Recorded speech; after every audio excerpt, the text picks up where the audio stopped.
नमस्कार, एक बार फिर से आप सभी का बहुत बहुत स्वागत है हमारे YouTube चैनल पे। आज फिर से मैं आप सभी के लिए class 11th political science Bharat का संविधान सिद्धांत और व्यवहार बुक का नाम है और इसमें हम चैप्टर 5 की बात करेंगे। आज चैप्टर 5 जो है उसका नाम है विधायिका। वेरी वेरी इंपॉर्टेंट है क्योंकि ऑलरेडी हमने क्लास 11th में विधायिका, कार्यपालिका और न्यायपालिका को काफी महत्वपूर्ण टॉपिक के रूप में देखा है और ये महत्वपूर्ण है भी क्योंकि एग्जाम से बहुत सारे प्रश्न इससे आने वाले हैं।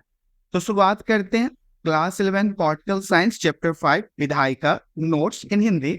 सबसे पहला पॉइंट जो आपको इसमें पढ़ना है, पहले पॉइंट में आपको देखना है कि लोकतंत्रीय शासन अर्थात ऐसा देश जहाँ पे जनता के द्वारा शासन होता है, जनप्रतिनिधि के द्वारा सरकारें चलाई जाती है, उसे हम लोकतंत्र कहते हैं अर्थात डेमोक्रेसी कहते हैं। तो लोकतंत्रीय शासन में विधायिका का जो महत्व है वो बहुत अधिक होता है। खासकर डेमोक्रेटिकल कंट्री में जितने भी ये जनप्रतिनिधि होते हैं, जिनको हम विधायिका कहते हैं, विधायक कहते हैं और या फिर सांसद कहते हैं, इनका जो जगह होता है, इनका जो स्थान होता है वो बहुत ही महत्वपूर्ण होता है क्योंकि एक डेमोक्रेटिकल कंट्री में सरकार चलाने के लिए, नियम बनाने के लिए, नियम को बदलने के लिए और बाकी जो सरकार के दो अंग होते हैं, न्यायपालिका और कार्यपालिका, इनके ऊपर अंकुश लगाने का काम भी हमारे यहाँ विधायिका के द्वारा ही होता है। हमारे यहाँ कहने का मतलब है जितने भी डेमोक्रेटिकल कंट्री हैं उस देश के अंदर भारत में एक संसदीय शासन प्रणाली अपनाई गई है। ये ऑलरेडी हमने क्लास 10th में भी पढ़ा था, 11th में भी पढ़ना है और 12th में भी पढ़ना है कि हमारा भारत देश जो है वो संसदीय शासन प्रणाली को अपनाया हुआ है, जो कि हमारे भारत देश के अंदर ब्रिटिश जो मतलब इंग्लैंड का जो संविधान है, कॉन्स्टिट्यूशन है, उससे लिया गया था। क्योंकि आपको पता है कि भारत के संविधान को उधार का थैला कहा जाता है क्योंकि कई सारे अलग अलग देशों से भारत के संविधान में चीजों को जोड़ा गया है। तो ये जो भारत में संसदीय शासन प्रणाली है, संसद के माध्यम से जो शासन करने की प्रणाली है, सरकार चलाने की प्रणाली है, जनप्रतिनिधि के माध्यम से जो सरकार चलाने की प्रणाली है, ये जो है वो भारत के संविधान में ब्रिटिश संविधान से लिया गया। अगला पॉइंट देखते हैं। अगला पॉइंट हमारा कहता है सरकार के 3 अंग होते हैं। बिल्कुल सही है। खासकर अगर हम भारत की बात कर रहे हो तो भारत में हम जानते हैं कि भारत में जो सरकार के 3 अंग है, पहला है विधायिका, दूसरा है कार्यपालिका और तीसरा है न्यायपालिका। पहले नंबर पे विधायिका आएगा, दूसरे पे कार्यपालिका आएगा और तीसरे पे न्यायपालिका आएगा। ये हमारे सरकार के प्रमुख 3 अंग होते हैं और खासकर ऐसे देश जो डेमोक्रेटिकल हैं, जो जनतंत्र है, प्रजातंत्र है, गणतंत्र है, जहाँ पे जनता के द्वारा शासन होता है, उसमें आपको ये 3 चीजें देखने को मिल जाएगी, जिसमें विधायिका, कार्यपालिका और न्यायपालिका, यही सरकार के मुख्य रूप से 3 महत्वपूर्ण अंग होते हैं। विधायिका का चुनाव जो है ना, अगर विधायकों को अगर चुनने की बात है तो वो जनता के द्वारा होता है प्रत्यक्ष रूप से। हमारे भारत में भी आपको पता है जनप्रतिनिधि का जो चुनाव होता है, अभी दिल्ली में आने वाला है चुनाव। कई सारे ऐसे राज्य हैं जहाँ पे अभी जनता के द्वारा जनप्रतिनिधि को चुना जाएगा। तो ये जो जनप्रतिनिधि को चुनने का काम है ना, ये जनता के द्वारा होता है, आम पब्लिक के द्वारा होता है। इसीलिए यह जनता का प्रतिनिधि बनकर कानून का निर्माण करता है क्योंकि जनता इन्हें चुन के अपने दायित्व को सौंप देती है कि भाई साहब, अब आपको मैंने ये दायित्व दिया है कि आप हमारे देश के अंदर सरकार को चलाओ, सरकार के अंदर के नियम कानून को बनाओ। यदि कोई नियम कानून गलत है तो उसे आप ये जनप्रतिनिधि करते हैं और इसको, इनको जो पावर है ये कौन देता है? ये जनता के द्वारा देता है। इसकी जो बहस होती है, विरोध होता है, प्रदर्शन होता है, बहिर्गमन होता है, सर्वसम्मति होता है, सरोकार और सहयोग आदि अत्यंत जीवंत बनाए रखती है। देखिए, अब जो ये मतलब कि जो हम जनप्रतिनिधि को कानून बनाने के लिए बोलते हैं, जनप्रतिनिधि जो कानून बनाते हैं वो ऐसे नहीं बनता, उसके ऊपर बहस भी होता है, विरोध, प्रदर्शन, बहिर्गमन, मतलब ये सारी चीजें उनके एंट्री में बैठे जो विपक्ष के लोग होते हैं उनको भी सहमति देना जरूरी है, तभी जाके किसी भी प्रकार के नियम कानून को बदला जाता है या फिर नियम कानून को बनाया जाता है। इसी कारण से हमारा जो कॉन्स्टिट्यूशन है वो जीवंत रूप से देखा जाता है, मतलब जीवित रूप से देखा जाता है, क्योंकि समय समय पर इसके अंदर परिवर्तन होती रहती है। अब हम अगले पॉइंट की तरफ देखते हैं। अगला पॉइंट हमारा कहता है संविधान के अनुच्छेद 76 के अनुसार, जब हम संविधान के अनुच्छेद 76 की बात करेंगे तो इसके अनुसार हमारे भारतीय संसद में 2 सदनों के साथ साथ राष्ट्रपति को भी सम्मिलित किया जाता है। ये वेरी वेरी इंपॉर्टेंट है, वेरी वेरी इंपॉर्टेंट पॉइंट, ये आपको समझना बहुत जरूरी है। हमारे भारत का जो कॉन्स्टिट्यूशन है उसका जो अनुच्छेद 76 है उसने उसके अनुसार क्या होता है कि भारत में दो सदनों के प्रावधान को किया गया है। जैसे में पहला तो उच्च सदन है और दूसरा निम्न सदन है। कई बार बच्चे यहाँ पे कंफ्यूज हो जाते हैं उच्च सदन और निम्न सदन में। उन्हें ऐसा लगता है कि उच्च सदन की बात हो रही है तो शायद ये प्रधानमंत्री अर्थात सांसद की बात हो रही है। नहीं, जब भी हम उच्च सदन की बात करेंगे तो ये राज्यसभा की ओर जाएगा, और जब भी हम निम्न सदन की बात करेंगे तो ये लोकसभा की ओर जाएगा। थोड़ा सा अपोजिट वर्ड है, इसलिए आपको समझना जरूरी है। इसके साथ साथ संविधान के अनुच्छेद 76 में राष्ट्रपति को भी सम्मिलित किया गया है। यदि आप किसी भी प्रकार के कानून को बनाना चाहते हो तो बनाओ, आप आपस आपस में बहस कर लो, लेकिन इसकी स्वीकृति जो है वो अंतोगत्या राष्ट्रपति को ही देनी होती है। राष्ट्रपति को अगर लगता है कि नहीं ये कानून सही नहीं है, ये कानून जनता के लिए नहीं है, तो वो उसे खारिज कर सकता है। इसलिए संविधान के अनुच्छेद 76 के अनुसार भारत की जो संसदीय प्रणाली है उसमें दो सदन को जोड़ा गया है और इसके साथ साथ राष्ट्रपति को भी जोड़ा गया है। नेक्स्ट पॉइंट हमारा कहता है द्विसदनात्मक राष्ट्रीय विधायिका से अभिप्राय समाज के सभी वर्गों और देशों के सभी क्षेत्रों को समुचित प्रतिनिधित्व दे सके। अब द्विसदनात्मक कहने का क्या मतलब है, द्विसदनात्मक क्यों जरूरी है और क्यों हमारे भारत में इसका उपयोग किया जाता है?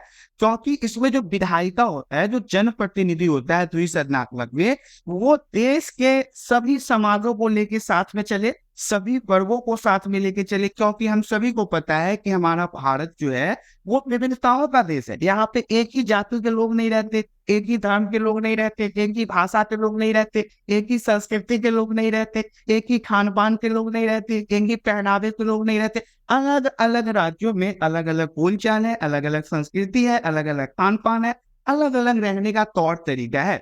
तो ऐसे में सभी लोगों को समान प्रतिनिधित्व मिले, सभी को समान अवसर मिले, इस कारण से द्विसदनात्मक राष्ट्रीय विधायिका को अपनाया जाता है। दूसरा लाभ इसका है कि संसद में प्रत्येक निर्णय पर दूसरे सदन का पुनर्विचार। अब देखिए, अब एक ही व्यक्ति अगर हर चीज का फैसला लेना शुरू हो जाए तो वो शायद फैसला गलत भी हो सकता है। इसलिए तो हमारे भारत देश में जनप्रतिनिधि के द्वारा सरकार चलाई जाती है कि हो सकता है 10 आदमी ने अगर गलत लिया है तो बाकी के आदमी तो उसको सही कर सकते हैं। तो ऐसे में यही इसका दूसरा फायदा है कि इसमें दूसरे लोग भी इस पर पुनर्विचार करते हैं, दूसरे लोग भी इसके ऊपर अपना समय देते हैं और उसको अगर सही है तो सही है और गलत है तो इसे फिर से वापस सही करने के कार्यभार को पहले सदन को सौंप देते हैं। नेक्स्ट पॉइंट हमारा कहता है भारतीय संसद के ऊपरी सदन को राज्यसभा कहते हैं। देखिए, मैंने आपको ऊपर की स्लाइड में इसे समझाया था कि उच्च सदन का मतलब होता है राज्यसभा और निम्न सदन का मतलब होता है लोकसभा। ये पॉइंट्स आपके यहाँ पे आ भी गए हैं। ये पॉइंट्स हमारा कहता है भारतीय संसद का जो ऊपरी सदन है, मतलब ऊपर के सदन है, उसे हम क्या कहते हैं? राज्यसभा कहते हैं। कई बार बच्चे कंफ्यूज हो जाते हैं क्योंकि उनको लगता है राज्य तो छोटा है और लोकसभा जो है मतलब देश जो है वो तो बड़ा है, इसलिए वो देश के बारे में उच्च सदन लिख देते हैं और राज्य के बारे में निम्न सदन लिख देते हैं। ये आपका गलत हो जाएगा। यहाँ पे आपको कंसंट्रेट करना है कि राज्यसभा को ये उच्च सदन कहते हैं और जो हमें उच्च सदन जो देश लगता है, जो लोकसभा लगता है, उसे हम निम्न सदन कहते हैं। तो ऊपरी सदन क्या होता है? राज्यसभा होता है। इसमें अधिकतम कितने? 250 सदस्य होते हैं। याद रखने वाली बातें हैं कि हमें राज्यसभा को उच्च सदन कहते हैं और इसमें जो अधिकतम सदस्यों की संख्या होती है वो 250 होती है, जिनमें से 12 सदस्य जो होते हैं वो राष्ट्रपति द्वारा मनोनीत होते हैं। मतलब इन 250 सदस्यों की संख्या में से 12 सदस्यों को राष्ट्रपति खुद चुनते हैं, हमारे देश के प्रेसिडेंट खुद चुनते हैं। तो बच गए कितने? 238। 238 जो होते हैं वो राज्यों द्वारा अप्रत्यक्ष चुनाव द्वारा निर्वाचित होते हैं। मतलब कि इनको चुना जाता है 238 लोग। इनका निर्वाचन जो है ना वो 6 वर्ष के लिए होता है। अक्सर आपने सुना होगा कि जो हमारे निर्वाचन की प्रक्रिया होती है, जो हम प्रतिनिधियों को चुनते हैं, वो 5 साल के कार्यकाल के लिए चुना जाता है। लेकिन याद रखिएगा कि राज्यसभा के लिए चुने गए सदस्यों की संख्या जो होती है वो 250 होती है, जिसमें से 12 संख्या जो है तो 12 लोग होते हैं, उनको प्रेसिडेंट राष्ट्रपति खुद चुनते हैं और बाकी के जो 238 बच जाते हैं उनका अप्रत्यक्ष मतदान के द्वारा चुनाव होता है। इसके अलावा इनका जो कार्यकाल होता है वो 6 वर्ष के लिए होता है, 6 वर्ष के लिए होता है। राज्यसभा एक अस्थाई सदन है और अस्थाई नहीं कह सकते आप, मतलब कि परमानेंट होता है। प्रत्येक 2 वर्ष में इसका क्या होता है, जितने भी सदस्यों की संख्या होती है ना उसमें से 1/3 सदस्यों का चुनाव होता है। मतलब पुनः एक तिहाई सदस्यों की संख्या को फिर से चुनाव करवाया जाता है, फिर से चुना जाता है। ये पूरा पॉइंट ही जो है ना वो आपका वीवीआई पॉइंट रहेगा एग्जाम के लिए, वेरी वेरी इंपॉर्टेंट, क्योंकि विधायिका चैप्टर से इस पॉइंट को अक्सर एग्जाम में पूछा जाता है। नेक्स्ट पॉइंट हमारा कहता है अमेरिका में द्वितीय सदन सीनेट। देखिए जैसे कि हमारे यहाँ के संसद होते हैं, विधायिका होते हैं, वैसे ही अमेरिका के जो सदन होते हैं ना उन्हें हम सीनेट कहते हैं। और जैसे हम सांसद को, विधायिका को नाम से बुलाते हैं, वो वहां पे सीनेटर होते हैं। याद रखिएगा, वहां के जो जनप्रतिनिधि होते हैं उनको हम सेनेटर कहते हैं। प्रत्येक राज्य को समान प्रतिनिधित्व दिया जाता है। अमेरिका वगैरह में प्रत्येक, वहां पे भी तो राज्य होते हैं ना, इतने बड़े देश के अंदर कई सारे राज्य हैं, उनको समान प्रतिनिधित्व दिया गया है। भारत में अधिक जनसंख्या वाले राज्य को अधिक एवं कम जनसंख्या वाले राज्य को कम प्रतिनिधित्व दिया गया है। इसका मतलब क्या होता है, इसके मतलब को समझिए। अब जैसे हम अगर उत्तर प्रदेश की बात कर लें, यूपी की बात कर लें, तो आपको पता है हमारे भारत देश का सबसे बड़ा जनसंख्या वाला राज्य है ये। सबसे अधिक जनसंख्या हमारे इसी देश के मतलब राज्य के अंदर है, 200 मिलियन के पास इसकी जनसंख्या है। और अगर हम यहीं पे कम जनसंख्या वाले की बात कर लें तो ये हमारा सिक्किम आता है। सिक्किम हमारा सबसे कम जनसंख्या वाला राज्य है। तो देखिए अब उत्तर प्रदेश में क्या है कि जनसंख्या इतनी ज्यादा है तो यहाँ पे नेताजी भी तो ज्यादा होंगे ना, यहाँ पे विधायक भी तो ज्यादा होंगे, यहाँ पे सांसद भी ज्यादा होंगे। हमारे बुक के अनुसार, एनसीईआरटी बुक की अगर बात करें तो कहा गया है 10 लाख लोगों पर एक प्रतिनिधि को चुना जाता है, एक सांसद को चुना जाता है। ऐसा रेशियो बनाया गया है। उस हिसाब से आप समझ सकते हैं 200 मिलियन के हिसाब से कि यहाँ पे 200 लोग तो ऐसे ही हमें दिख रहे हैं। तो अभी अगर जनसंख्या बढ़ गई होगी तो उनके प्रतिनिधियों की संख्या भी बढ़ जाती है। कहने का ओवरऑल मतलब है कि हमारे भारत में जितने भी राज्य हैं उनमें प्रतिनिधियों की जो संख्या होती है वो उनके जनसंख्या पर निर्भर करती है। अगर बहुत ज्यादा जनसंख्या है तो अधिक प्रतिनिधि की जरूरत पड़ेगी, और कम जनसंख्या है तो कम लोगों की जरूरत पड़ेगी। लेकिन अमेरिका में ऐसा नहीं है। अमेरिका में बिल्कुल समान है, सभी राज्यों में एक समान प्रतिनिधि बांटे जाते हैं। अगला पॉइंट हमारा कहता है राज्यसभा के सदस्यों की योग्यताएं। अगर राज्यसभा में कोई व्यक्ति अपना चुनाव लड़ता है और जीतता है तो उसकी योग्यता क्या होनी चाहिए। अगर कोई व्यक्ति विधायक बनने की इच्छा रखता है, जैसे मैं ही हूँ, अगर मेरी इच्छा अगर विधायक बनने की हो, सांसद बनने की हो, तो हमारे अंदर योग्यता क्या होनी चाहिए। अगर राज्यसभा के सदस्य बनना चाहते हैं तो आपके अंदर क्या क्या एबिलिटी होनी चाहिए। सबसे पहले आपको भारत का नागरिक होना चाहिए। आप यहाँ के नागरिक होने बहुत जरूरी है, तभी आप राज्यसभा के सदस्य के रूप में मनोनीत हो सकते हैं। दूसरा है कि आपकी जो उम्र है ना वो 30 वर्ष का होना चाहिए। अभी मैं नहीं हो सकता हूँ क्योंकि मैं अभी 29 का होने वाला हूँ। तो आपको अगर मेरे को अगर राज्यसभा का सदस्य बनना होगा तो मुझे पहले क्या करना पड़ेगा कि उम्र को अपना 30 पूरा करना होगा, 30 साल होना जरूरी है, और भारत का नागरिक भी होना जरूरी है। इसके अलावा अगला पॉइंट जो है वो कहता है 1951 मतलब 1951 के जनप्रतिनिधि कानून के अनुसार जो विधायकों के लिए और सांसदों के लिए नियम और कानून बनाया गया था, उसके अनुसार राज्यसभा या लोकसभा के उम्मीदवार का नाम किसी न किसी संसदीय निर्वाचन क्षेत्र में पंजीकृत आवश्यक होना चाहिए।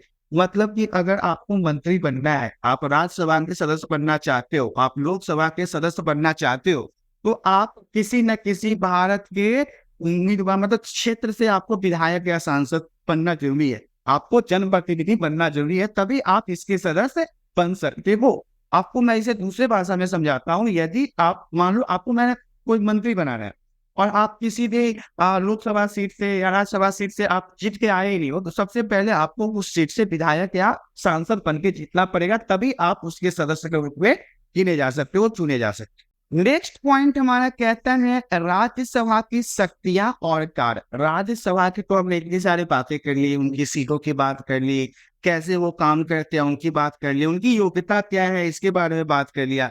लेकिन अब अगर कोई राज्यसभा के अगर सदस्य के रूप में होता है तो उसके काम क्या हो, वो क्या काम करेगा और उसके पास कौन कौन सी पावर होगी, इसके बारे में जानेंगे।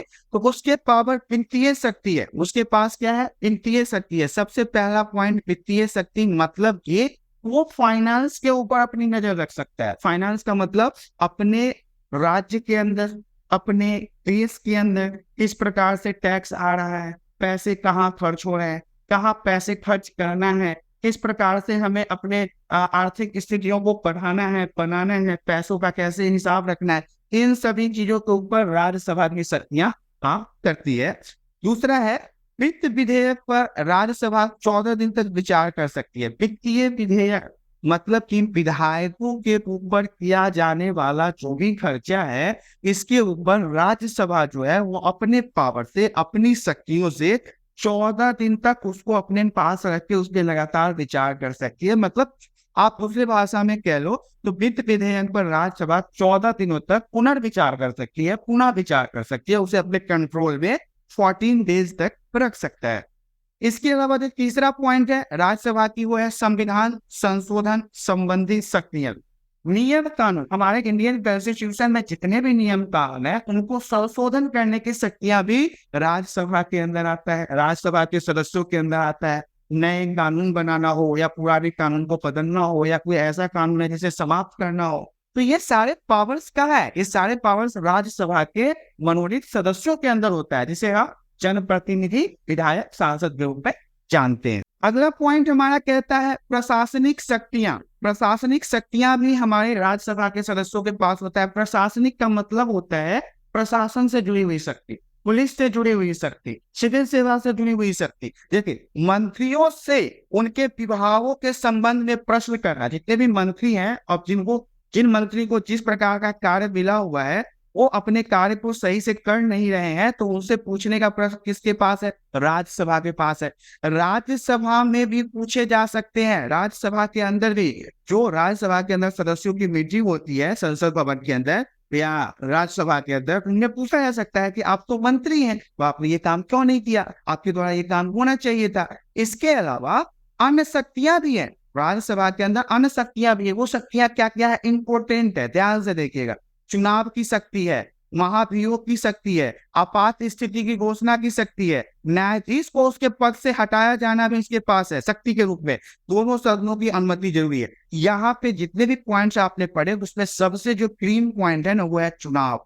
चुनाव की शक्तियां भी राज्यसभा के अंदर है कि चुनाव कैसे होगा, कहाँ होगा, कब होगा, कैसे कैसे कराया जाएगा, कौन सा उम्मीदवार सही नहीं है, कौन सा उम्मीदवार सही है, कितने रेशियो में आपका चुनाव होगा। चुनाव का पावर किसके पास है? राज्यसभा के पास है। इसके अलावा है महाभियोग, बड़े बड़े राष्ट्रपति के ऊपर महाभियोग। अगर राष्ट्रपति को उसके पद से हटाना है तो देश का प्रेसिडेंट हमारा देश का प्रथम नागरिक होता है, तो ऐसे नॉर्मली तो कोई व्यक्ति जाके हटा नहीं सकता। अगर राष्ट्रपति को उसके पद से हटाना है तो उस पर महाभियोग लगाना पड़ेगा, और महाभियोग ऐसे नहीं लगता। राष्ट्रपति को राष्ट्रपति के पद से हटाने के लिए राष्ट्रपति का ऐसा गैर कानूनी काम करना जरूरी है जो संविधान के खिलाफ है या संविधान के नियमों का उल्लंघन हो रहा है। अगर राष्ट्रपति खुद किसी संविधान के नियम, अनुच्छेद, कानून का उल्लंघन कर रहा है तब जाके उन पर हम महाभियोग लगा सकते हैं। ऐसे हम राष्ट्रपति को राष्ट्रपति के पद से नहीं हटा सकते। तो ये तो महाभियोग हो गया। आपात की स्थिति का मतलब हो गया इमरजेंसी। अगर किसी राज्य में, किसी देश के अंदर अगर वहां की सरकार भ्रष्टाचारी निकली, वहां की सरकार सही तरीके से काम नहीं कर रही है, वहां की जनता त्राहिमाम है, तो ऐसे में इमरजेंसी लग जाएगा, राष्ट्रपति शासन लग जाएगा। राष्ट्रपति उस राज्य को या देश को अपने हिसाब से शासन में लाएगा और वहां की सरकारें जो होंगी, राज्य सरकारें जो होंगी, वो निरस्त हो जाएगी, उसकी पावर खत्म हो जाएगी। यही आपातकाल होता है। साथ ही साथ अगर न्यायाधीश को उसके पद से हटाना है, जज को अगर सुप्रीम कोर्ट को उसके पद से हटाना है, मतलब सुप्रीम कोर्ट के जो जज होते हैं उनको हटाना है या फिर हाई कोर्ट के जज को उनके पद से हटाना है, इसमें भी राज्यसभा की शक्ति महत्वपूर्ण है। राज्यसभा के लोग, मतलब जो मनोनीत सदस्य होते हैं, वही न्यायाधीशों को उनके पद से हटा सकते हैं। लेकिन इसमें एक चीज इंपॉर्टेंट है, कोई सदस्य ऐसे उठ के नहीं हटा सकता। इसके लिए राज्यसभा के सदस्य और लोकसभा के सदस्य दोनों की अनुमति जरूरी है। लोकसभा को हम क्या कहते हैं? निम्न सदन कहते हैं, और राज्यसभा को हम उच्च सदन कहते हैं। तो यहाँ पे कहने वाली बातें ये है कि निम्न सदन और उच्च सदन दोनों की अनुमति जरूरी है, तभी जाके हम राष्ट्रपति पे महाभियोग लगा सकते हैं। हम इसके अलावा न्यायाधीश को उनके पद से हटा सकते हैं या आपातकालीन की घोषणा कर सकते हैं। इसके लिए ये सारे पॉइंट्स आपको जानने बहुत जरूरी है। अगला पॉइंट हमारा कहता है लोकसभा भारतीय संसद का निम्न सदन होता है। ऑलरेडी हमने कई बार अभी तक चर्चा कर लिया है कि लोकसभा जो होता है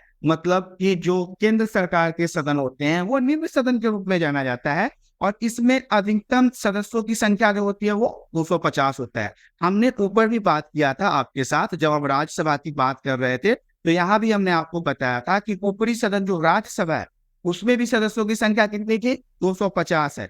और यहाँ पे हम बात कर रहे हैं कि जो निम्न सदन है उसमें भी जो अधिकतम सदस्यों की संख्या है वो कितनी है, 250 है।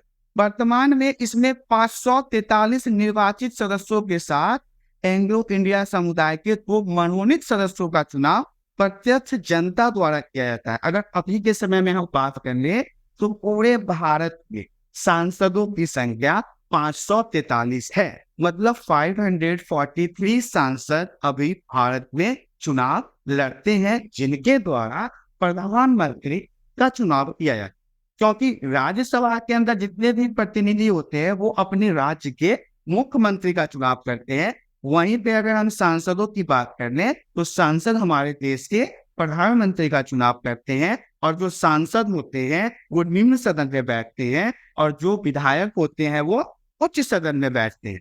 इसके कार्यकाल की जो अवधि होती है वो 5 साल होती है। जैसे मैंने राज्यसभा के अंदर जो मनोनीत सदस्य थे उनके कार्यकाल के बारे में बताया था, तो वो 6 साल का होता है। लेकिन यहाँ पे जो निम्न सदन है उसमें जो कार्यकाल होता है वो सिर्फ और सिर्फ 5 साल का ही होता है। परंतु इसे समय से पहले भी भंग किया जा सकता है। किसी भी प्रकार का भ्रष्टाचार है या फिर इनके पास सपोर्ट नहीं है, इनके बहुत सारे सांसद अगर इनसे अलग हो जाए तो इनके सदन को भंग करके दोबारा चुनाव करवाया जा सकता है। अगला पॉइंट हमारा कहता है भारत में संसदीय शासन प्रणाली होने के कारण, जो भारत में हमारा संसदीय शासन प्रणाली है इसके कारण लोकसभा अधिक शक्तिशाली है।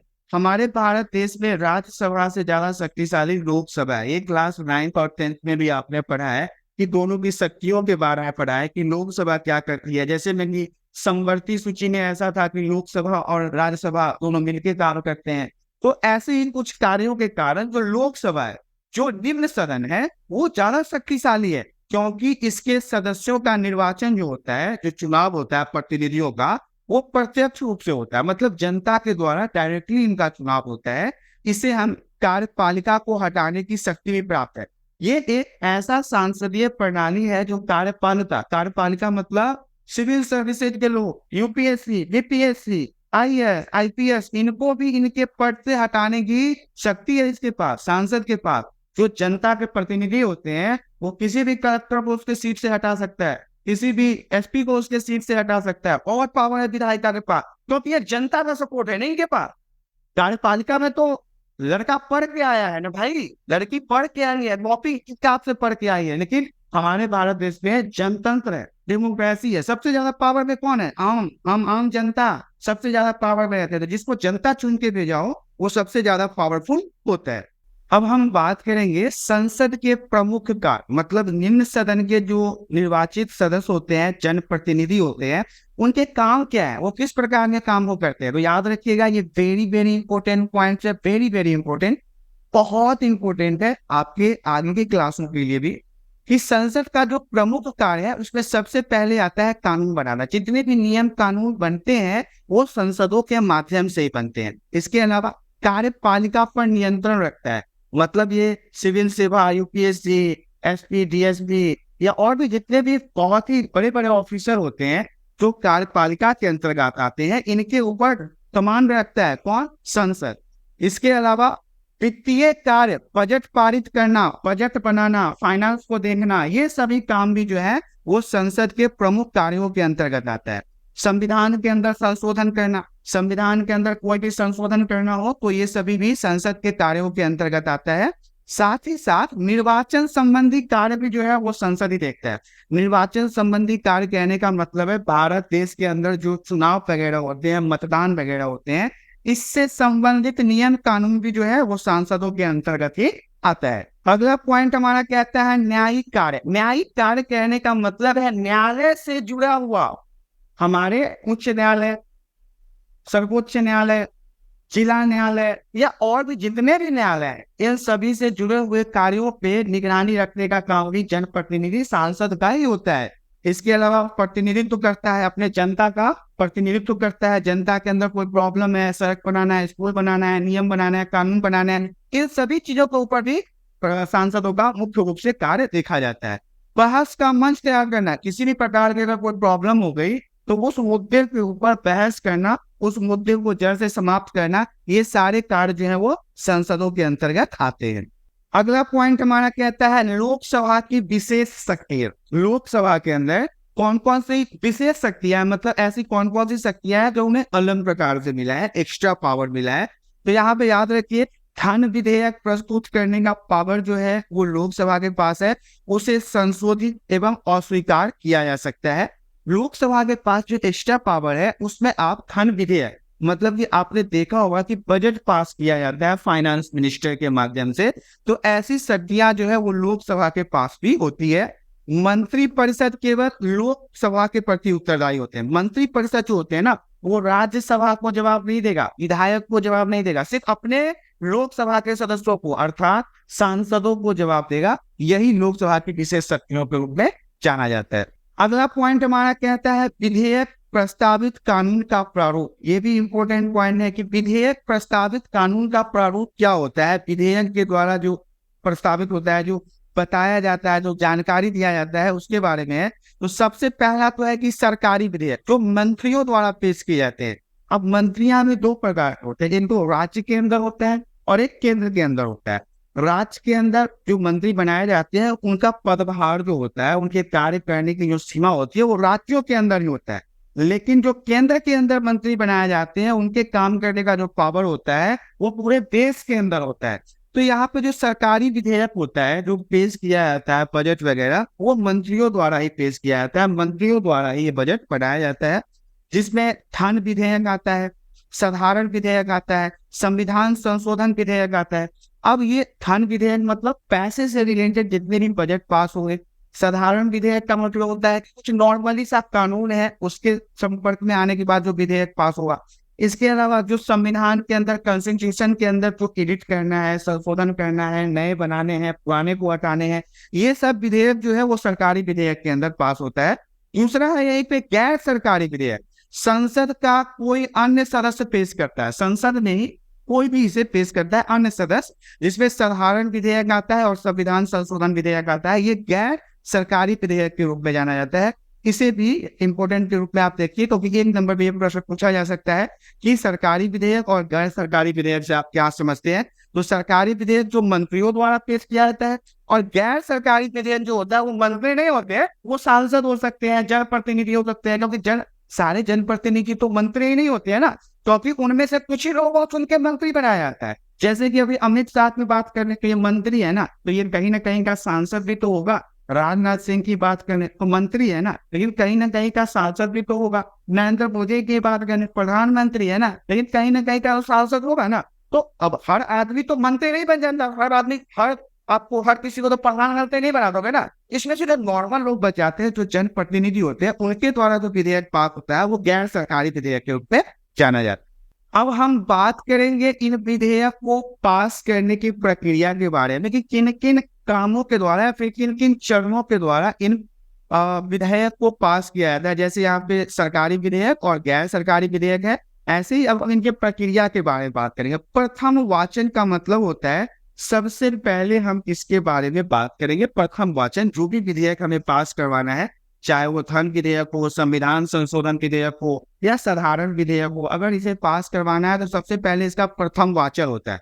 प्रथम वाचन कहने का मतलब है लोकसभा के अंदर जितने भी माननीय मंत्री लोग होते हैं, जितने भी सांसद लोग होते हैं, उनके साथ इसके बारे में चर्चा की जाती है। इसके बाद क्या होता है, द्वितीय वाचन भी होता है। द्वितीय वाचन का मतलब समिति स्तर पर जो उस समिति जिसके लिए उसको समिति को बनाया गया है उसके स्तर पर फिर से दोबारा चर्चा होता है। फिर समिति जो उसमें अपने बातों को रखती है कि ये सही है, गलत है, अच्छा है, बुरा है, उसकी जो रिपोर्ट तैयार की जाती है उसके ऊपर चर्चा होता है। इसके अलावा तृतीय वाचन भी होता है। मतलब देखिए, प्रथम वाचन, द्वितीय वाचन, समिति के रिपोर्ट पर वाचन, फिर तृतीय वाचन। तो अभी खत्म नहीं हुआ है। आप इतने आसानी से किसी कानून को नहीं बना सकते हैं। कानून बनाने में कई स्टेप को फॉलो करना पड़ता है, जिसमें आपने प्रथम वाचन को देखा, द्वितीय वाचन को देखा, फिर समिति के रिपोर्ट का चर्चा देखा, फिर तीसरी बार हम लोग बैठ के बात किए, और फिर दूसरे सदन में प्रक्रिया। एक सदन में अगर ये बात रखी गई है, अगर जिस सदन में बात रखी गई है तो फिर इसे निम्न सदन में भेजा जाएगा, वहां पे फिर यही चर्चा होगा, प्रथम वाचन, द्वितीय वाचन, समिति के ऊपर चर्चा होगा, फिर तृतीय वाचन होगा, और राष्ट्र में फिर किसके पास जाएगा, राष्ट्रपति के पास जाएगा। अब राष्ट्रपति इतने होने के बाद उसे स्वीकृति देता है कि नहीं, ये राष्ट्रपति उसको देखेगा। अगर राष्ट्रपति ने स्वीकृति नहीं दिया तो ये जितना वाचन हुआ है ना, सब बेकार हो जाएगा। अगर राष्ट्रपति स्वीकृति उसे दे देता है तब जाके उसे लागू कर दिया जाता है। अगला पॉइंट हमारा कहता है संसदीय नियंत्रण के साधन। संसदीय नियंत्रण के साधन मतलब संसद का नियंत्रण कैसे होता है। तो देखिए, बहस और चर्चा इसका सबसे महत्वपूर्ण पॉइंट है। आपने देखा होगा, चाहे वो राज्यसभा हो या लोकसभा हो, वहां पे बहस के लिए एक भवन बनाया गया है, जिसे हम राज्य भवन या संसद भवन कहते हैं, जहां पे पक्ष और विपक्ष दोनों बैठ के किसी भी मुद्दों के ऊपर चर्चा करते हैं, बहस करते हैं। प्रश्न काल होता है, वहां पे क्वेश्चनिंग होती है, प्रश्न पूछे जाते हैं कि आप अगर इस नियम कानून को बना रहे हैं तो क्या ये जनता के लिए सही होगा, अगर नहीं होगा तो जवाब दीजिए। जिसने भाई जो सपोर्ट के हिसाब से जो उस विधेयक को पास कर रहा है उसे तो जवाब देना पड़ेगा। तो आपने देखा होगा, वो सब भी पूरा वो पढ़ करके आते हैं, कॉपी किताब डायरी पूरा चिट्ठा लेके आते हैं, उसमें पढ़ के बताते हैं नहीं ये ऐसे होगा, ये ऐसे होगा। और जो विपक्ष में होता है वो भी अपना चिट्ठा लेके आता है, तो इनका भी होमवर्क बहुत टाइट होता है। इसके अलावा शून्यकाल होता है, स्थगन प्रस्ताव होता है, मतलब इन प्रस्तावों के ऊपर चर्चा करने के लिए कई सारे मंचों का उपयोग किया जाता है। इसके अलावा जो सेकेंड पॉइंट है वो कहता है कानूनों की स्वीकृति और अस्वीकृति। संसदीय नियंत्रण के साधन में किस कानून को स्वीकृति मिलेगा, मतलब एक्सेप्ट किया जाएगा, और किसे रिजेक्ट किया जाएगा, ये भी नियंत्रण के साधन के अंदर आता है। वित्तीय नियंत्रण भी है, फाइनेंस को लेके भी नियंत्रण है। मैंने आपको शुरुआत में ही बताया था कि जितने भी सांसद और विधायक होते हैं उनका अपने राज्य और देश के पैसों के ऊपर फुल कंट्रोल होता है, तो वित्तीय नियंत्रण है। इसके अलावा अविश्वास प्रस्ताव और निंदा प्रस्ताव। विश्वास प्रस्ताव कहने का मतलब है, एग्जाम्पल के लिए समझा देता हूँ, नरेंद्र मोदी की सरकार है, अभी बहुमत में है, मतलब इनके पास बहुत सारे सांसद सीट हैं, इसलिए तो ये वो नरेंद्र मोदी प्रधानमंत्री है। लेकिन अगर इनके मान लो 50-60 सांसद ही निकल जाए, इनको छोड़ दे, तो इनकी पार्टी क्या करेगा, और विश्वास प्रस्ताव लगा देगा, भाई इन आदमी की तेरे पास बहुमत है नहीं। अगर वो बहुमत, और जैसे इसने कहा कि आपको अपना सपोर्ट दिखाना पड़ेगा कि आपके पास कितने सांसद है, से तो हम कहते हैं अविश्वास प्रस्ताव, मतलब उसको विश्वास ही नहीं है उसके ऊपर, भाई तेरे पास सपोर्ट नहीं है, तेरे 40-50 निकल गए हैं लोग, तो मतलब तेरा सरकार गिर जाएगा। निंदा प्रस्ताव भी है, मतलब कि किसी की बेइज्जती करना या किसी के ऊपर कोई क्वेश्चनिंग करना, तो ये सब संसदीय नियंत्रण के साधन के रूप में जाने जाते हैं। अब हम बात करेंगे संसदीय समितियों के बारे में। तो समिति एक छोटी संख्या होती है जिसमें कम लोगों की एक ग्रुप का निर्माण किया जाता है, जिसे विशेष कार्य सौंपा जाता है। जब भी समिति का निर्माण होता है ना, तो उसे एक विशेष प्रकार के कामों के लिए निर्माण किया जाता है। जैसे कि आपको मैं एग्जाम्पल के लिए बता दूं कि हाल फिलहाल में आपने देखा है कि दिल्ली में स्कूल में आतंकवादी बमों का कुछ ऐसा लोचा हो गया था, तो इसके ऊपर सरकार ने एक समिति बनाई हो, वो 4 IAS ऑफिसर IPS ऑफिसर का एक ग्रुप बनाया होगा, कहा होगा कि आप इसकी जांच करो।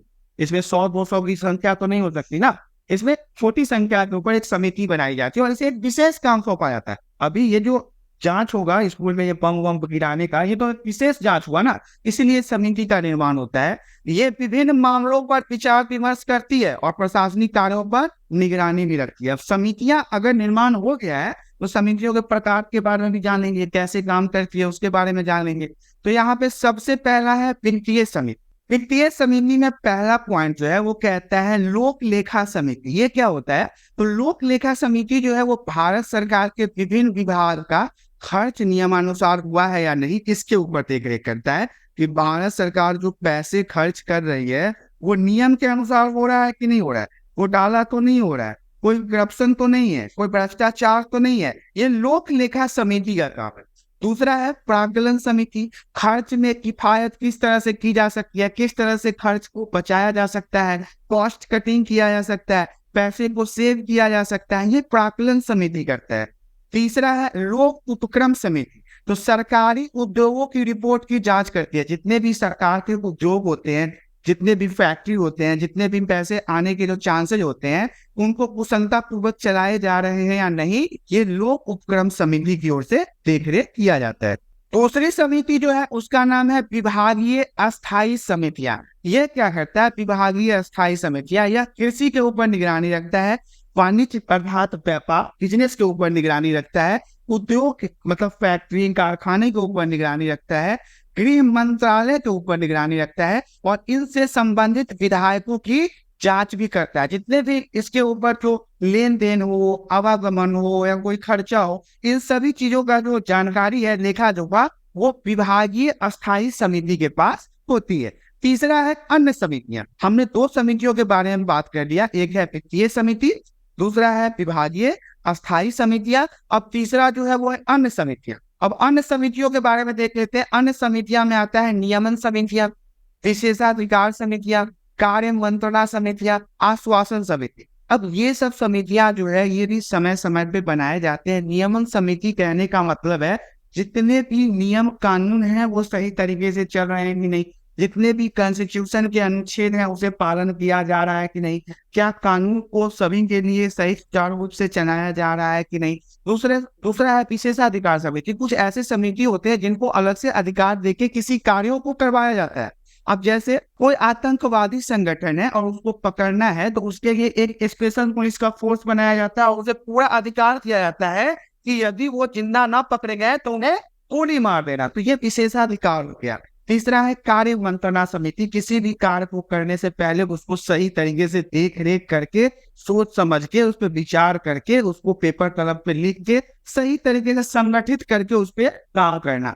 आश्वासन समिति है, किसी भी काम को करने के लिए पहले आश्वासन की आवश्यकता होती है कि नहीं हम ये काम कर लेंगे, तो ऐसी भी समितियों का निर्माण किया जाता है। ये सब जो है ना वो अन्य समितियों के अंतर्गत आते हैं।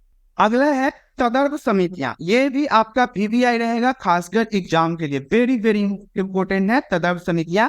इसके अंतर्गत क्या होता है, पहले पॉइंट में विशिष्ट विषयों की जांच पड़ताल करने तथा रिपोर्ट देने के लिए समय समय पर गठन किया जाता है। हमेशा तदर्थ समितियां नहीं होती है, टाइम के अनुसार इनका निर्माण होता है और इनको कार्य दिया जाता है किसी भी काम को जांच पड़ताल करने के लिए। जैसे मैंने अभी आपको दिल्ली वाले स्कूल वाले कांड बताया जिसमें आतंकवादियों ने कहा था, कुछ अफवाहें फैला दी थी कि हम स्कूल में बम गिरा देंगे, तो इसके ऊपर जो जांच की समिति बनेगी ना, ये समय समय पे बनाई जाती है, इसे हम तदर्थ समिति में रखते हैं। दूसरा है बोफोर्स समझौते से संयुक्त समिति नहीं होता, मतलब किसी भी समझौते को लेके बोफोर्स की अगर बात कर ले तो ऐसे समय में एक समिति का निर्माण किया जाता है। जैसे कि हाल फिलहाल में जब भारत और चाइना के बीच में संबंध सही नहीं चल रहे थे तो आर्मी के अंदर कुछ समितियों का निर्माण किया गया था भारत की तरफ से, तो वहां पे बॉर्डर पे जाके चाइना के लोगों के साथ बात किया, उनके मिलिट्रियों के साथ बात किया। ऐसा तो नहीं है कि भारत के सभी लोग चले जाएंगे बात करने, कुछ लोगों को चुना जाता है, वही लोग बात करते हैं। इसके अलावा है समितियों द्वारा दिए गए सुझावों को संसद शायद ही नामंजूर करती है, मतलब कि संसद समिति जो भी सुझाव देती है उसे संसद जो है वो नामंजूर नहीं करती, वो एक्सेप्टेड ही होता है। अगला पॉइंट हमारा कहता है संसद जो होते हैं वो स्वयं को किस प्रकार नियंत्रण करते हैं। आप क्लास 11th में है, क्लास 11th के लिए 100% आने वाला क्वेश्चन 5 नंबर का नोट कर लीजिए। ये VBI नहीं है, VBI है, बहुत इंपॉर्टेंट। ये प्रश्न आपके 11th के फाइनल में 100% पूछा जाएगा। संसद स्वयं को किस प्रकार नियंत्रण करती है, इस चैप्टर का सबसे महत्वपूर्ण प्रश्न है। तो सबसे पहला पॉइंट तो हमारा कहता है संसद का सार्थक व अनुशासित होना। संसद जो होते हैं वो अपने हिसाब से काम नहीं कर सकते, उनके पास अनुशासन होता है, नियम होते हैं, कानून होते हैं, इससे वो खुद को जो है वो नियंत्रण कर पाते हैं।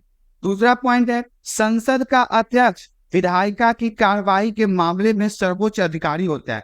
संसद सदन के जो अध्यक्ष होते हैं, जो इनके चेयरमैन होते हैं, वो क्या करते हैं, इनके ऊपर पूरा अंकुश लगा के रखते हैं, क्योंकि ये इनके सबसे सर्वोच्च अधिकारी होते हैं। उन्हें अगर लगता है कि कोई ऐसी विधायिका या सांसद सही तरीके से बातचीत नहीं कर रहा है, व्यवहार जिनका सही नहीं है, तो उन्हें वहां से हटा भी दिया जाता है और ये अधिकार संसद सदन के अध्यक्ष का होता है। इसके अलावा तीसरा पॉइंट है दल बदल विरोधक कानून द्वारा 1985 में 52वां संशोधन किया गया और 91 संशोधन के द्वारा दोबारा संशोधित किया गया।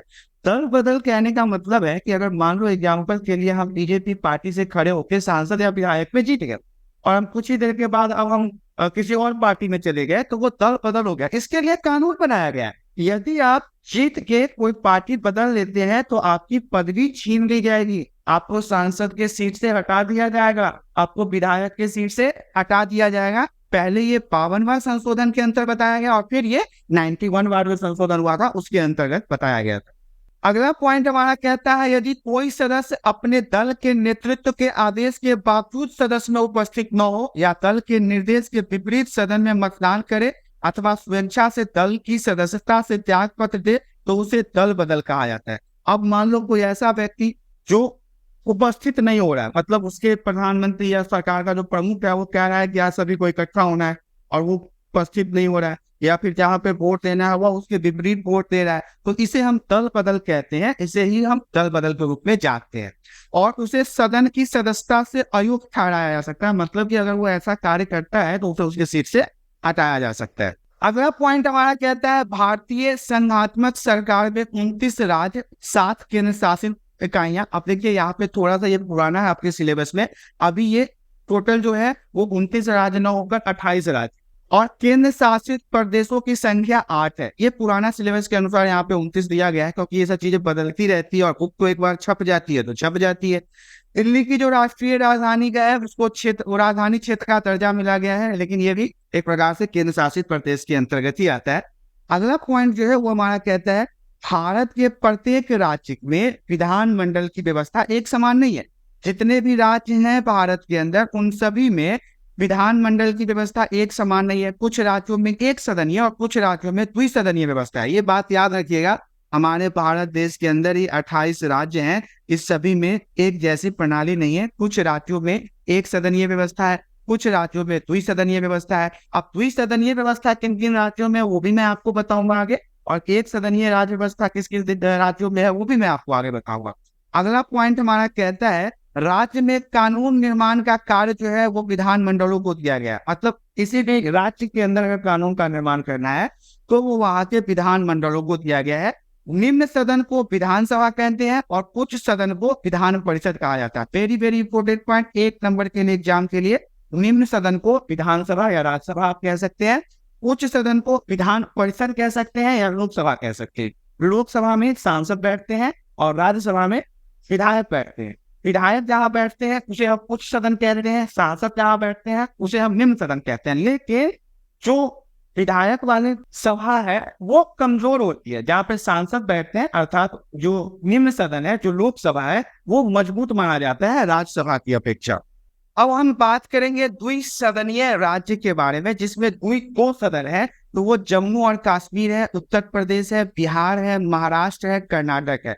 ये जो मैंने आपको बताया नंबर 1, नंबर 2, नंबर 3, नंबर 4 और नंबर 5, इसे आप याद कर लीजिए क्योंकि भारत के 28 राज्यों के अंदर ये जो 5 राज्य हैं इसके अंदर द्विसदनीय व्यवस्था है और बाकी के जितने राज्य बच जाते हैं 28 में से 5 को अगर आप घटा लोगे तो 23 राज्य बच जाते हैं। इन सभी के अंदर एक सदनीय व्यवस्था है।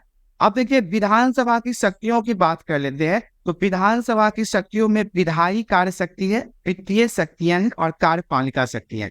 विधायी शक्ति कहने का मतलब है विधायक से जुड़ी हुई जितनी भी शक्तियां हैं वो विधानसभा के अंदर है। वित्तीय शक्ति कहने का मतलब है पैसे से लेकर जितनी शक्तियां हैं वो इसके अंदर है। कार्यपालिका शक्ति से मतलब क्या है कि जितने भी ये सिविल सेवा के बड़े बड़े ऑफिसर होते हैं उनको कंट्रोल करने की शक्ति भी विधानसभा के अंतर्गत ही आता है। इसके अलावा चुनाव संबंधी कार्यों को भी देखते हैं। चुनाव से रिलेटेड, मतदान से रिलेटेड जितने भी काम होते हैं उन्हें भी यही करते हैं। अगला पॉइंट है संविधान संशोधन संबंधी शक्ति। संविधान से रिलेटेड जितनी भी शक्तियां हैं उसे संशोधन करना हो, नए कानून बनाने हो, पुराने कानून को खत्म करना हो, ये सारी चीजें जो है वो विधानसभा के अंदर आता है। अब आपको मैं एक प्रश्न पूछना चाहता हूँ। विधानसभा से रिलेटेड मैंने आपको यहाँ पे बताया था कि विधानसभा और विधायिका क्या होता है। इसके अंदर मैंने आपको बताया था कि प्रत्येक राज्य में विधानमंडल की व्यवस्था एक समान नहीं है और ये जो भारत के संघीय शासन है और भारत के संघीय शासन में जो निम्न सदन है उसे हम विधानसभा कहते हैं। मतलब निम्न सदन कहने का क्या मतलब हुआ? निम्न सदन कहने का मतलब हुआ लोकसभा। याद रखिएगा, लोकसभा अर्थात सांसद। तो ये जितने भी मैंने अभी आपको विधानसभा की शक्तियों के बारे में बताया हूं तो इसके लिए आपको विधानसभा को याद रखना पड़ेगा। विधानसभा का मतलब निम्न सदन और निम्न सदन का मतलब लोकसभा, लोकसभा का मतलब सांसद, सांसद का मतलब जो प्रधानमंत्री का चुनाव करता हो। दूसरी तरफ है उच्च सदन। उच्च सदन को हम कहते हैं विधान परिषद। विधान परिषद का मतलब विधायक और विधायक का मतलब जो राज्य के लिए काम करता हो। तो यहाँ पे ये चीज याद रखना होगा, क्योंकि कई बार कंफ्यूज हो जाते हैं बच्चे। जब हम विधानसभा की बात कर रहे हो तो इसका मतलब है कि हम यहाँ पे लोकसभा की बात कर रहे हैं। लोकसभा की बात कर रहे हैं मतलब कि सांसदों की बात कर रहे हैं, और सांसदों की बात कर रहे हैं मतलब कि सरकार के, केंद्र सरकार की बात कर, राज्य सरकार की बात नहीं कर रहे। अगले पॉइंट में हम अब पढ़ेंगे, अब हम विधान परिषद की शक्तियों के बारे में बात करेंगे। अभी हमने क्या बात किया था, विधानसभा, और यहाँ पे मैंने आपको बताया था विधानसभा। अब हम बात करेंगे विधान परिषद। विधान परिषद का मतलब उच्च सदन, उच्च सदन का मतलब राज्यसभा। अब इसकी शक्तियां क्या क्या है? अब इसकी शक्तियां, इसके अंदर जो विधायक शक्तियां है, मतलब इसके राज्य के अंतर्गत आने वाले जो विधायी शक्तियां हैं वो होता है वित्तीय शक्ति, मतलब अपने राज्य के अंदर फाइनेंस को देखेगा। इसके राज्य के अंदर जो पुलिस की शक्ति है उस पर कंट्रोल करेगा। दोनों सदन राज्य विधान पालिका के आवश्यक अंग होते हैं, और संविधान में विधानसभा को बहुत शक्तिशाली और प्रभावशाली स्थिति प्रदान किया गया। अभी हमने तो चैप्टर आपको पढ़ा रहे थे तो उस समय बता रहे थे कि विधानसभा को बहुत ज्यादा पावर मिला है, और विधानसभा का मतलब होता है केंद्र सरकार। केंद्र सरकार के पास ज्यादा पावर होता है और राज्य सरकार के पास कम पावर होता है। केंद्र सरकार को और राज्य सरकार में अंतर क्या है, तो यहीं पे मैंने, इसीलिए मैं बार बार फोकस कर रहा था कि केंद्र सरकार को हम विधानसभा और राज्य सरकार को हम विधान परिषद के नाम से। इस तरह से आपने देखा क्लास पॉलिटिकल साइंस, भारत का संविधान, सिद्धांत और व्यवहार, चैप्टर 5 जो विधायिका था वो यहाँ पे समाप्त हो गया। विधायिका वेरी वेरी इंपॉर्टेंट है, क्योंकि हमारे भारत सरकार के जो 3 प्रमुख अंग है, विधायिका, कार्यपालिका और न्यायपालिका, ये आपको बहुत ही अच्छे से पढ़ना है। तो विधायिका यहाँ पे समाप्त हो गया। कार्यपालिका ऑलरेडी हमने कंप्लीट कर रखा है, चैप्टर 1, 2, 3, 4 हमने आपको पढ़ा रखा है। सारे वीडियो यूट्यूब पे आ चुके हैं, यदि आपने उन वीडियोस को नहीं देखा तो जरूर देखें। और आशा करता हूँ कि आज की वीडियो में दी गई जानकारी आप सभी को पसंद आया होगा। जानकारी पसंद आया तो वीडियो को लाइक, और चैनल पे पहली बार आया तो चैनल को सब्सक्राइब कर ले, ताकि इसी प्रकार के एजुकेशनल वीडियो आपको हमेशा प्राप्त होता रहे। आज के लिए इतना ही, धन्यवाद।